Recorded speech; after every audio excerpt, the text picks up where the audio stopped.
मई महीने से शुरू हुआ भारत और चीन के बीच में गतिरोध अब तब तक खत्म नहीं होगा जब तक चीन पीछे नहीं मुड़ जाता।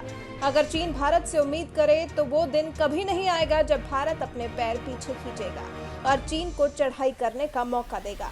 और अब तो भारत ने लद्दाख में शुरू होने वाली कड़ाके की ठंड की भी प्लानिंग कर ली है। प्लानिंग के साथ साथ तैयारी को भी लगभग अंजाम दिया जा चुका है। अब चीन क्या, भारतीय सेना को लद्दाख से कोई भी नहीं हटा सकता।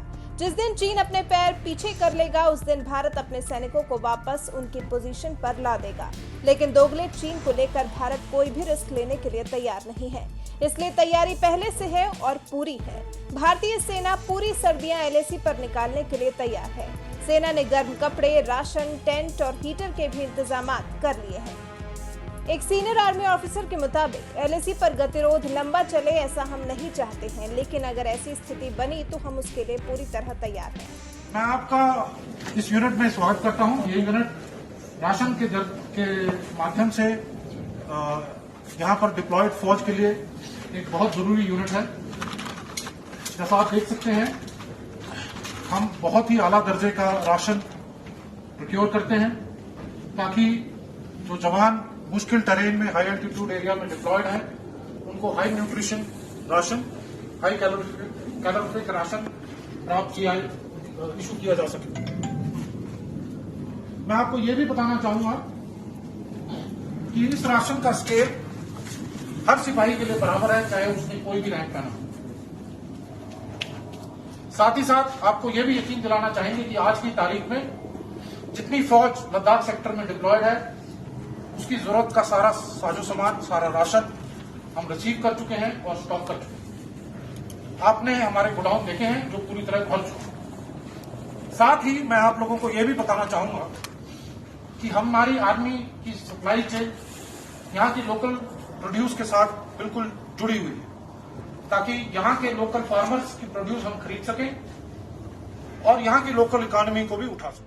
जहां तक बात रोड कनेक्टिविटी की है तो एक अधिकारी के मुताबिक भारत के पास ऐसे स्ट्रैटेजिक एयरलिफ्ट प्लेटफॉर्म्स हैं जिससे रोड कनेक्टिविटी कट भी जाए तो भारतीय सेना और एयरफोर्स मिलकर 1-1.5 घंटे के अंदर ही दिल्ली से लद्दाख और फॉरवर्ड पोस्ट तक जरूरी सामान के साथ सैनिकों को भी पहुंचा सकती हैं। और अब तो जल्द ही रोहतांग टनल का भी उद्घाटन हो जाएगा, जिसके बाद लद्दाख रीजन तक ऑल वेदर रोड कनेक्टिविटी भी हो जाएगी। आप देखेंगे कि लद्दाख रीजन को राउंड द ईयर कनेक्टिविटी मिल जाएगी। हम फायर एंड फ्यूरी कोर में अपने एडवांस विंटर स्टॉकिंग और फॉरवर्ड विंटर स्टॉकिंग पे बहुत गर्व रखते हैं। ये एक सिस्टम है जो कि हमारी एक नेटवर्क बनी हुई है जिसमें ट्रांजिट कैंप्स, लॉजिस्टिक एचलॉन्स और कंट्रोल सेंटर्स ये पूरी एडवांस विंटर स्टॉकिंग और फॉरवर्ड विंटर स्टॉकिंग को जोड़ता है। हमें गर्व है और पूरा विश्वास है कि पिछले कुछ सालों में ये सिस्टम इतना बेहतर हो चुका है कि आने वाले टाइम में जरूरत पड़ने पर ये बहुखूबी रिजल्ट देगा। आज हमारी स्टॉकिंग लेवल्स, चाहे वो राशंस की हो, फ्यूल, ऑयल्स या लुब्रिकेंट्स की हो, टेंटेज की हो, हीटिंग अप्लायंसेस की हो जिसमें बुखारी और कैरो हीटर शामिल हैं, या एमुनिशन की हो, बहुत अच्छे नंबर्स में हैं। तंबुओं के बारे में सेना के अधिकारी ने बताया कि देश में विकसित आर्कटिक तंबू 0 से 20 डिग्री नीचे तक के तापमान को सहन कर सकते हैं, जबकि जो तंबू ज्यादा ऊंचाई पर हैं, वो 0 से 50 डिग्री नीचे के तापमान को सहन करने की क्षमता रखते हैं। तंबू और सर्दी के लिहाज से उपयुक्त कपड़ों को भी जवानों तक पहुंचाया जा चुका है। राशन का भी पूरा इंतजाम कर लिया गया है। भारतीय सैनिक कड़ाके की ठंड और बर्फबारी के बीच भी देश की हिफाजत के लिए डटे रहते हैं।